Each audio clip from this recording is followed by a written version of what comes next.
Hello, hello! Welcome to Baki Talki episode 17, Dad! And today I have my special guest, and by that I mean my extra special guest, because she's my wife. It's Lindsay! Hi. Hey, sorry, I had a fly in my throat there. So yeah, this is our second ever in-person record, because, you know, my wife lives I live here, yeah. Yeah, best roommate. Top two for sure with Johnny. Yeah. Johnny's our dog, not just You know what? That's appropriate for the episode. To be appropriate to the episode, we should cut to our dog every 5 seconds. Every 5 seconds. So this was a fun episode. I've been looking forward to it a while. I misremembered a few things. But before we get into that, let's find out a few things about Lindsay. So, Lindsay. I'm your wife. That's a good fun fact. To be honest, it's appropriate to Baki, just to refer to me as, you know, my connection to the man. Yes, your role in the podcast so far has been very fitting for Baki, as like mentioned and not heard or doing anything. So it's a bit of a break from the trend. Okay, so Lindsay, other than Baki, what shows are you watching? We are watching Only Murders in the Building. Great choice. Great show. I just watched the Sandman Netflix show, which was quite good. I feel like that's like my style. I'm pretty open to any TV. I think you're open to any TV, and I think you're choosing the coolest shows. What about, like, the Hardy Boys? Or well, that was a while Sulphur ago. Springs? Oh, yeah. No, I'll watch anything. Like, I'll watch, like, kitty stuff. I'll watch, Yeah. Anime-wise, we've watched... We're watching Spy Family. Oh, yeah, Spy Family is very good. We also watched the one, Promised Land. The first season of The Promised Neverland. Yeah, and then we watched... Gurren Lagann. Oh, yeah, that was good. Yeah. And then we watched One Punch Man. Yeah. We watched, I don't know. That's probably it. Oh, Haiku. Oh, yeah. If that was still on Netflix, I wouldn't be doing this podcast. And so, second question. Before watching this episode, what, if anything, did you know about Baki? A stupid amount. Because I live with you. Yeah, I've seen a bunch of random episodes when you watch them and with no real connections. And I've heard about it every day, basically, for the last 10 years, that whenever you started watching Is it the last 10 years? I don't know. We've been together. I don't remember when you started watching it, but it feels like forever. The show came out in 2018. Oh, okay. So the last 4 years? The last 4 years have felt like 10 years. So I've heard about it a lot, and I listened to every episode as you're like... Yes, Lindsay is the first person to listen to every episode, not by choice, but as a tester. Yes. So usually Lindsay finds at least one or two things to fix in every episode. So. I will say though, because of the schedule, I hadn't heard the last one. I think Jack's. So I was very confused because the last one I'd heard was Ryan's like 2 episodes ago. So yeah. But yeah, so I know a surprising amount, but spoilers, I wouldn't necessarily call myself a fan, so don't worry about that, folks. We'll get there. Okay, so this episode has a few pretty, unrelated scenes going on. So we'll start with the first one. We pick up where we left off last week. So Doyle, Kosho Shinogi, and Jerry with a G, the U.S. general, are all chilling in a hotel room together. And Lindsay, tell us what happens. So, I don't remember his name, but Kung Fu Man, what was his name? Shinogi? Kosho Shinogi, I think. I'm not saying all that. Kosho. Okay. All right, so Kosho is fighting Doyle, and he's admiring all the knives throughout his body, as the show does. He has some kind of spring-loaded blades in his body, and he won't hesitate for a second to use them if I'm in range. What's he gonna use? His hand, his elbow, his foot, his knee. And then he's like standing still in like a, I don't know, martial art like move. Yeah. And then the general's just watching. Is he the same general that was with who? Yujiro? I'm so bad at names. No, my favorite, Oliva. Oh, no, I don't think Oliver's been with a general. He was with some guy came and got him from the prison. Oh, and all that. that's like the head of the Tokyo Police Department. Oh, all right. Yeah. Well, so this general who I have Sonata. no idea where he came from is there. I'll be honest, I don't know why he's there either. Oh, cool. All right. So anyways, I guess this fight has been happening, and it looks like Doyle's about to, like, fall over dead because he just has a vacant expression and, like, blood coming out of his mouth. And then the other guy's like, I'll wait until he makes a move, and then doesn't really. I don't know. He, like, Doyle moves forward, and he's like, he's coming towards me, and I'm like, you could back up. Like, I don't. Anyways, basically, the guy goes to, like, hit Doyle, and Doyle, like, cracks his hand, and it sets off an explosive in his stomach or on his vest. I don't know. And it, like, somehow it doesn't hit Doyle, and it just explodes the other guy. It's a perfect explosive.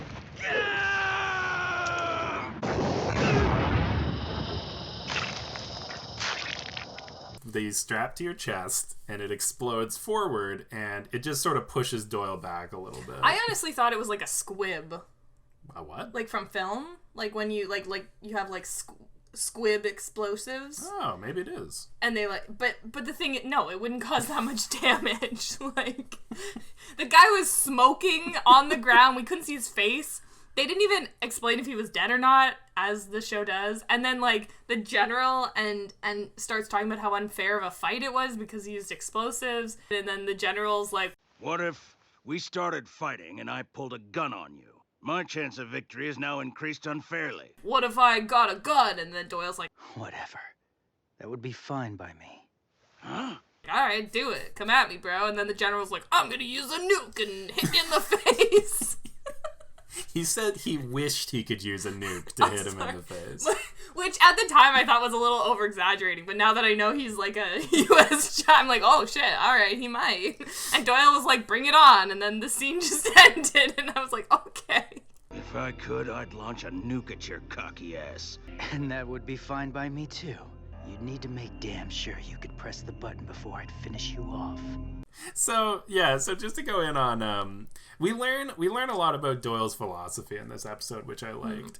So the general is saying, if I pulled a gun on you, just like how you pulled an explosive in this fight, it's not fair. And Doyle's saying, why? This isn't like a judo tournament. This isn't like a martial arts fight with rules. We're just two guys in a hotel room trying to kill each other. I mean, this guy already put a bunch of weapons in his literal body, so I don't think he has any qualms about, pulling more weapons. Well, and I just want to point out, the other guy, you know how you said he was in a weird martial arts pose? Yeah. His technique is called the nerve splitter, where he sticks his fingers into your flesh and rips your nerve out. Yeah, but that's natural, Steve, Okay. so that's fair. Yeah, that's dumb. But so Doyle, his only goal is to be the strongest man alive. Which I thought was weird, because I will say, saying the strongest man alive to me implies, like, literal strength, and but Doyle to me wants to be the best or the winner, but I don't know, that was weird to me. Yeah. Well, it's a cool philosophy, and it doesn't really jive with his whole, like, I want to taste defeat thing. I think he's just saying Well, he that. referenced it. Yeah, Jerry did bring that up. He was like, I thought you wanted to taste defeat. That's how I remember Jerry. And then There's only one thing I want. To be known as the strongest man in the world. The strongest, huh? What's that mean to you? It means never losing to anyone. Then, what's with all this wanting to taste defeat? And then Doyle was like, but the best defeat is when you're on top and you're the winner, and then you're defeated, and today wasn't that day. And I was like, yeah, okay, fair. Typical Doyle. So we leave that scene with, Very abruptly. yeah, Shinogi's just smoking on the floor. And we go to Baki in bed with his dog. I don't bring up Baki's dog a lot. Oh my god. He's been in the show in a lot of background shots. I'll put an editor Steve here once I look up what his name is. Baki's dog's name is Musashi, and he is a Tosa Inu, which is a fighting dog, actually. He was so sweet. He was very distracting, but Every time they cut to him, also, he just goes, oh my gosh. I just imagined, because a lot of times they would cut to Baki, and Baki would think something. He had a lot of, like, thinking in this episode, and then it would cut to the dog, so I imagine the dog was thinking the same thing as Baki, so, like, when Baki was like, oh, it's Kozue, and then they cut to the dog, I was imagining the dog was going, it's Kozue! Like, I imagine the dog is also in love with Kozue, and it's actually just, like, a weird, like, triangle. I like that idea. That's why Kozue came, actually, for the dog. For the dog. No matter what I do, the thought of you just won't go away. That's one way to put it. Anyway, I should be going. Yeah. Well, She's trying to make the dog jealous. So the reason I like this episode is because I actually feel it's very character focused for an episode of Baki. Like, we learn Doyle's motivation and he goes into detail about it. And then after that, we get a scene with Baki and Kozue where we really get to look into Baki's actually emotional about something. He actually cares about something. So for reference, Baki is sleeping in what I have to assume traditional Japanese Oh my teens god, wear this to outfit though. It's like little booty shorts, but then also like a crop top shirt, but it's like one of those exercise ones, so it's like not fitted. But then I was like, puffy. yeah, it cut to him at the front, and it was like feathers or puffy. Like I was like, what in the hell is that? I think that's just what the teens of Japan wear to bed. Their puffy crop top, booty short combo. And then they sleep on the floor with their dog. But yeah, so Baki is about to go to bed. And then Kozue comes to check in on him, and they sort of discuss their feelings. Like, not really.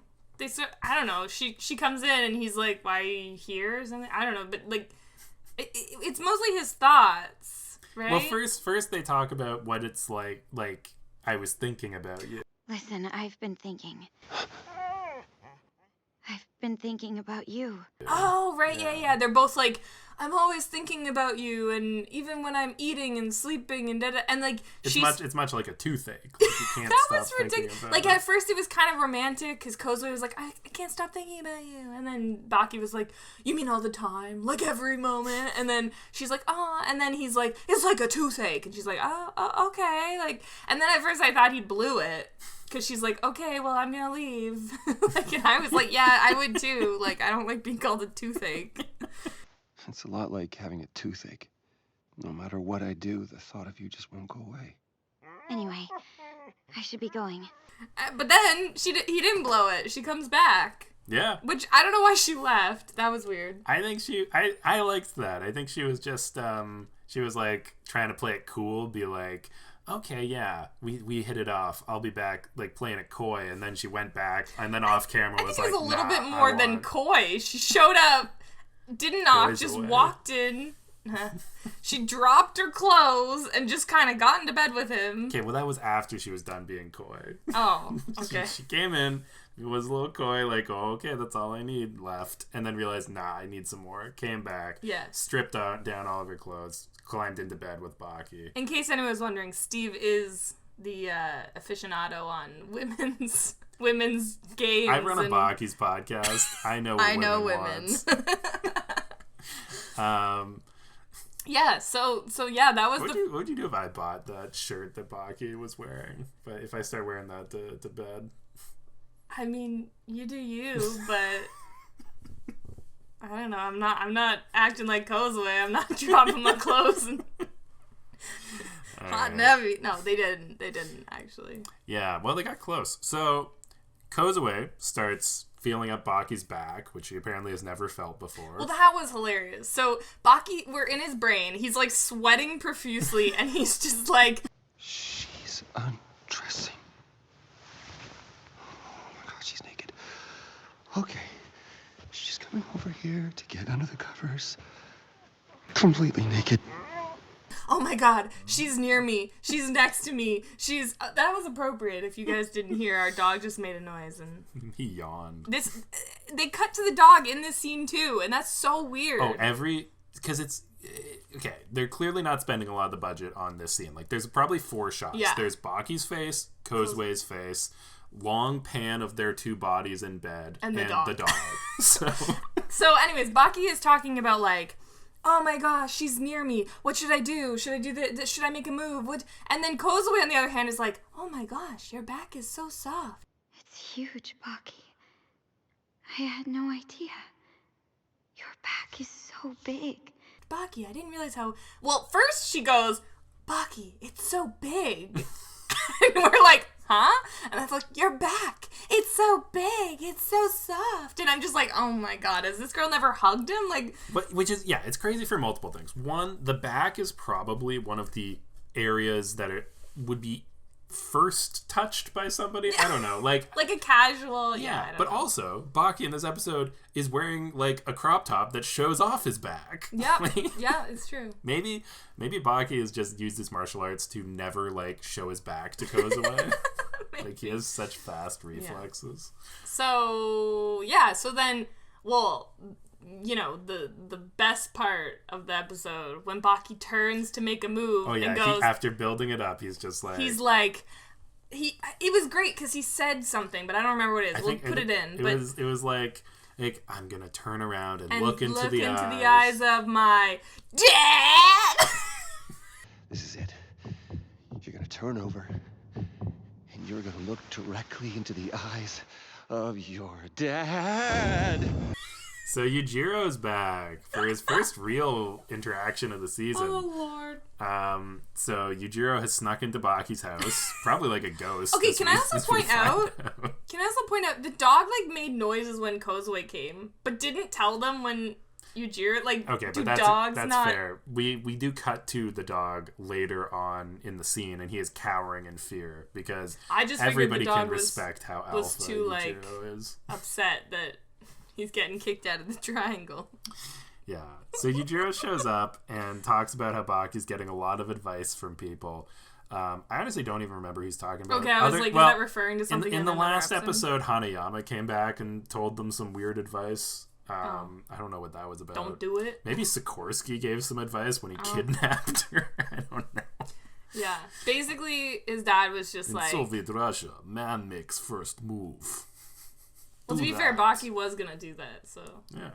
Sikorsky's got But Hanayama, that's the dad? Yeah. No, Yujiro's the dad. Yujiro was also thinking... Like, he was like... It was weird. He was, like, encouraging Baki to do it.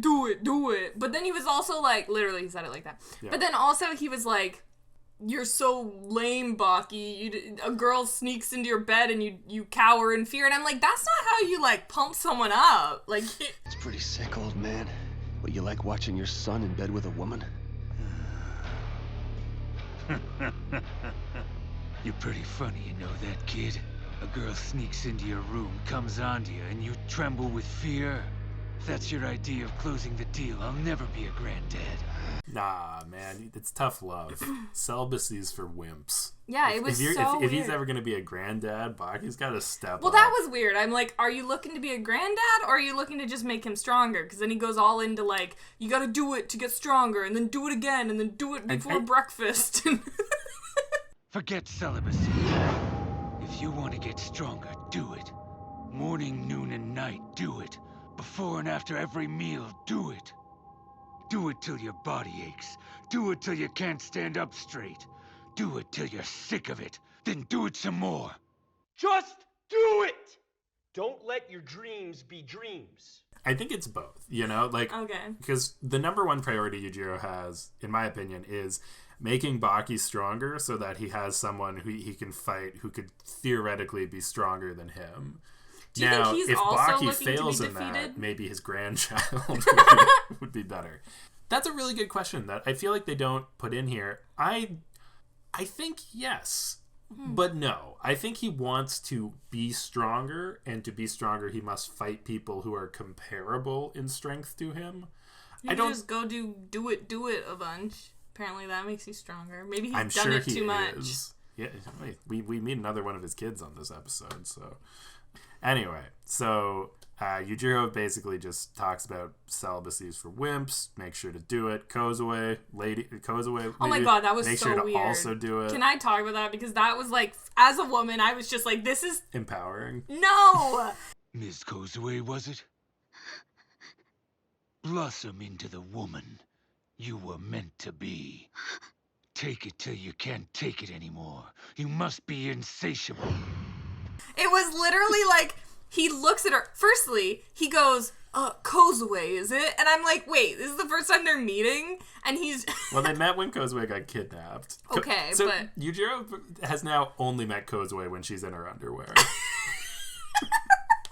Yeah. And basically he was like, you know, son, you gotta keep doing it. And then when you don't want to do it anymore, do it some more and do it. Kozue, like... you know, be a woman, the woman you were meant to be. And I'm like, wow, that is rude. Maybe she wants to go to law school or something. Like, leave her alone. Like, she doesn't need to... Anyways, it was very rude. And then he was like, you know, but then don't let him push you to keep doing it. Like, I was very confused because I'm like, is he encouraging Baki to, like, rape her or something? Like, that was weird. No. Maybe. Yujiro's weird. Yujiro does have some problematic history to him that, Oh, yeah, that's true. well, it doesn't really come up in the show so far, so I'm not gonna touch on it. Yeah, so that was... yeah. Oh, and then he phases out. Oh, yeah, like a ghost. He's like, bye, and then he turns to go to the door, and then literally just, like, phases out, like, the door, but then we hear the door close, but we never saw it open. Like, that was so weird. And by phase out, like, it's literally like an effect I could do in, like, in a slideshow. It looks like a ghost. He just, whoop, he's gone. That's how, when you get really strong, you can just open any door. I guess. Well, you know what? I wonder if this is... for the real Baki fans out here, there's a famous panel in the manga where he tried to open a door, and somebody on the other side of the door was stopping him from turning the doorknob. Now, it's sort of famous because that was so early in the manga that they hadn't decided that Yujiro should be stronger than everybody else in the world. And they never revealed who that person on the other side of the door was. Spoilers. It was him from the future. Well, I'm just thinking maybe after that moment he's sort of scared of doorknobs, so he phases through. And doors. if you didn't know about that, then you're not a true Baki fan. Get out. Get out. Or get in the Discord in the Baki Talki group. I'll have a real link this week. All right. So moving on to the third of 4 scenes. Yeah, the Jack stuff. Oh my goodness, that was such a tonal shift. Like, we went from, like, a fight or the end of one, which I expect, and then we went to, like, a weird, like, Baki thing, and I'm like, okay, and then we just go to Retsu eyebrows on fleek man, as I refer to him, and he's just finished his dinner, and I'm like, okay, like, at a restaurant. Yeah. And then he looks up, which I thought was hilarious, and right in front of him, and also they're the only 2 people in the restaurant, I think. They're both eating by themselves. Yeah, they're both eating by themselves. He sees the back of someone, and the waiter brings a big, like, full pig or something. Yep. He's not going to eat a whole roast pig himself, is he? Oh, it's gone. He ate the whole damn thing in 10 seconds. And then the person eats it in, like, 2 seconds, and then he, like, again, looks them up and down, and then he's like, that guy must be, like... He's huge. Gotta be 6'5"? No, 6'9", at least. Yeah, I don't know. It also was funny that he went 6'5", no, 6'9", or whatever, but then it was also, like, later on they're like...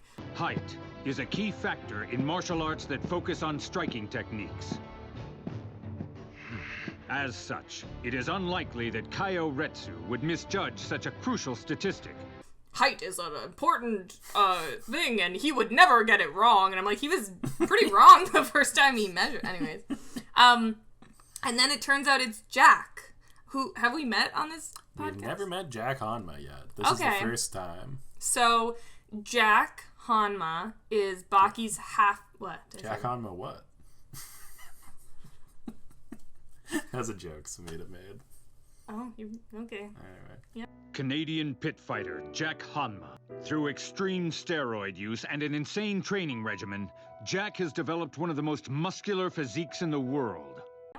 So Jack Hanma is Baki's half-brother, so no. Yeah. Who's the dad? Yujiro? Yeah, Yujiro's the dad. My god, I can't remember his name to save my life. He's the dad of both of them. And this guy is, so we see him, he's like a mountain. Like, he is like, he's not like big like Oliva. He's more like slim and trim, but he's so tall that he's casting shadows, a little shadow on the roof of the restaurant when he stands up. Yeah. And then they just cut to, like, the backstory of Jack, I guess. And I'm like, okay. And they're at that tournament that you referred to that, like, happened before. The Maximum Tournament. Is that what it's called? I think so. That's stupid. So it's, like, anti-Baki. Yeah. It's Baki with long hair. Oh, yeah. He's talking to Jack, and he's like, Jack, don't fight in the finals. And it's definitely Baki's voice, yeah. and it looks like his face, but he's got, like, this long, luscious red hair. It looks like if Baki, just grew out his hair. When we played the audio, just remember, this is not Baki. This is a doctor. Right, sorry. I cannot believe you. Juiced up on anabolic steroids? Listen to me! If you get in the ring and fight again, you will die! Jack, please! This is, Hanma's doctor. The Hanma doctor. I don't know if it's He's just everyone's doctor. Yeah, okay. The doctor. I think it's something... I want to say Kiraha, but I think that's the wrong name. Kureha Shinogi, one of the world's top doctors and a formidable martial artist. He devastates his opponents with deadly fighting techniques based on medical knowledge. The doctor. So the doctor is like, Jack, don't do it. Your body, you've been using all these steroids. And then they cut to further back. Jack is like a skeleton man. And they're like, he's used steroids and exercise. And I'm like, so has everyone in this show. Are you trying to tell me? Uses steroids. Are you trying to tell me he's the only one in this show that uses steroids? No. No, just Jack. Also, I want to point out he's Canadian. Who? The doctor? Jack? No, Jack. Yeah, Canadian pit fighter is how they describe him. Oh, I just figured he didn't want to run into his family, so he came to Canada. I didn't realize he was Canadian. Yeah. Well, anyways, that's cool. You know, represent. Canada. So then, yeah, so Jack, so just to be clear, in the flashback, he's not as tall, but he's still pretty buff and everything. Yeah, because of the steroids, he's no longer a skeleton man. And so his doctor's like, don't do it, Jack, you're gonna ruin your body. And then it goes to the finals where it's Jack versus Baki, and then it's the greatest battle between two brothers. Oh yeah, that's what Yujiro says. Yeah. And I'm like, okay, can't enable much. I don't think that one was much of a fight. I don't know. It just came up from what's the show? The Sandman. From Sandman, yeah. Now on Netflix. So then, anyways. Or the Bible. It's also a part of the PCU. The PCU. Oh man. So yeah. Then it cuts to like a couple things of them fighting. We really don't know what happened in the fight other than Baki won. Yeah, he used his demon back. Really? Yeah. Oh. It's never come up in this show yet, but Baki has a special muscle in his back that is a Hanma thing that makes him extra strong. But wouldn't Jack also have it? Yeah, but Jack didn't know how to use it. Anyway. Oh, all right. Well, yeah, because then Baki wins and Jack's like a skeleton again. I don't know what was happening in that scene. But anyways, Baki won it. So then I think it made Jack mad or whatever. And so now, cut back to the present, he's done bone lengthening surgeries. A procedure typically done in dwarves. Bone lengthening, a surgical procedure for patients with achondroplasia, a disorder where cartilage is unable to fully develop into bone, resulting in dwarfism. But after Jack was critically injured, the bone lengthening he requested from Dr. Kureha Shinogi bordered on absolute insanity. It consisted of 2 fractures on all 4 limbs, resulting in a total of 8 sites for lengthening. So this is a real-life procedure where you break a bone, and then as the bone heals, you like slowly stretch the bones apart and you can lengthen your bones. And it was like in children you can get like a millimeter at a day. Yeah. But then in adults it was like a quarter of a millimeter. Like it was like tiny amounts. So Jack, of course, willingly broke all of his arms and legs in multiple places. And then so 8 breaks, I think it was. And through that grew 8 inches. Over a year. Yeah. And it was incredible. And he lost no muscle mass, Well, even though he couldn't have moved. Yeah, like the doctor literally, this is the doctor now seeing him present day and is like, wow, it's incredible. No one has ever done that, and no one can take that pain, and blah, blah, blah. And the fact that you've kept your regiment. I'm like, there is no way you've broken all your bones that much. You know what the secret is to growing your bones really fast? Are you about to tell me that's why you're tall? No. I'm going to say the secret that Jack was able... By the way, listeners, I am very tall. The secret that Jack was able to grow his bones back so fast is because he can seemingly eat bones. Oh, yeah, that was so gross. As the waiter says... See that? He ate the steak, and he ate the T-bone. Who does that? He ate the steak, and now he's just eating the T-bone. And then we just watch him, and it was Who does that? Ew. I think that makes sense. That's foreshadowing, though. Yeah. Well, if you eat bones, what? Oh, for his, Jack in the future, way past this anime is gonna get to, but he invents a new martial art around biting people, which I think is actually a really great idea. Well, I think it's great that they're setting that up now by him biting literal bone. Biting into bone, just eating and eating it. To be clear, he's not biting and spitting it out. He's just eating the T-bone. Bone. Gross. Yeah. So he eats some bone, and the doctor is, I don't know if we mentioned this. No, we're done. We're not even there yet. We cut back to the present in the restaurant. Yeah, and so the doctor's name is Shinogi, just like the guy who blew up earlier in the episode. But that's after. What? We cut back to the restaurant, and then... Oh, with Retsu, yeah. And then eyebrow on fleek man is like, Retsu. Is that Jack? I don't know. And then Jack's like... You're that kung fu dude. I knew you. And then he walks out. And then we cut to the hospital where Dr. Man is checking in on his brother, who's in not his patient. He's in another hospital, and he's like, great job, doctors. And I don't know, it was very weird. And then the doctors were like, wow, it's an honor to have you check my files. And I'm like, I need to check, but with my friend who's a nurse. But I don't think a doctor has ever been like, wow, it's exciting to have another doctor check my work. Your friend who is a nurse has never met a doctor like this doctor. That's true. I'm just putting that out there. Sorry, Alexis. Ooh, can't wait to have her on the podcast. So then basically it ends with... Well, it was full circle. So the guy wasn't dead. The smoking man. The guy who exploded isn't actually dead. He isn't dead. And his brother's a doctor who also fights people, and he has now recruited Jack Hanma to go beat up Doyle. In Jack's own words... Look, I've got no interest in your brotherhood thing. But if you're looking for an agent of vengeance, I'm your man. Well, okay, I didn't understand that. What did you think? I literally just thought Jack was saying that to be cool. I don't know. I was very confused. No, he was saying, I don't care. I want to beat people up. Okay. So, yeah. So then after all that, we cut back to On Fleek Eyebrow Man. And he's shopping. He just went to the bookstore. Good for him. And he gets in an elevator with a bunch of people, and then it goes down, and then a bunch of people leave, except for him and a mom and kid. Little toddler. And then, I don't think he was a toddler. I know kids. I know women. I know what women want, and I know what kids are. You know what kids are. And then Doyle comes in, and they go huh? Yeah. And I'm like, didn't you look in the elevator before you got in? But apparently not. Nobody in this show looks up. So Doyle gets in the elevator, and then they're just staring at each other, and the mom is like, this is awkward.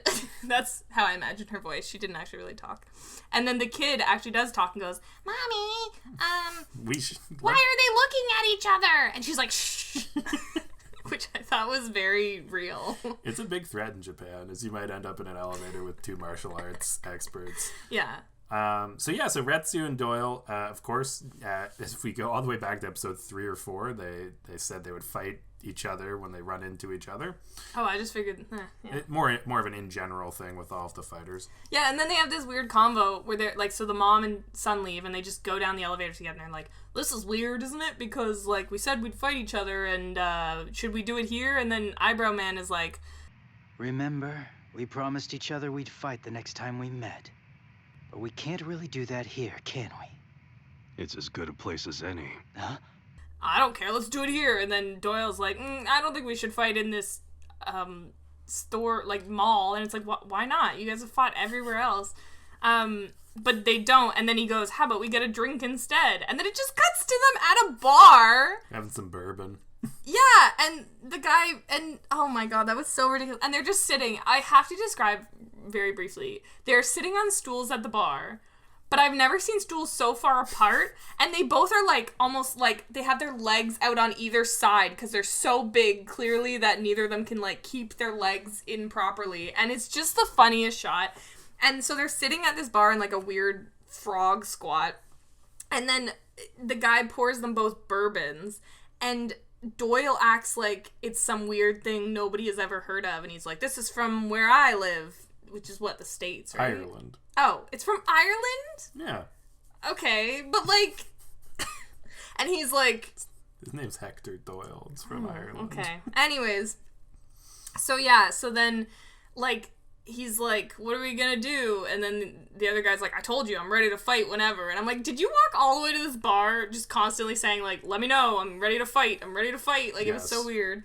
And then, so he finishes his drink, and then Doyle says some other shit, I don't know. Yeah, Doyle's just muttering because he's about to do, for about the 9th time this season, the trick where you drink some alcohol or flammable liquid. No, he didn't. Did he? Doyle? Yeah. Oh. He tried to, and it didn't go well. Well, okay. Sorry, just to finish the thought, where you drink flammable liquid and then go, whoosh, and blow it on something. Yeah, so then Doyle finished his drink, so they both finished their drinks, and he picked up one of those little tiny tea candle things on the bar, and he went to, like, blow it, yep. But then the other guy... Retsu threw a dagger into his eye. Yeah.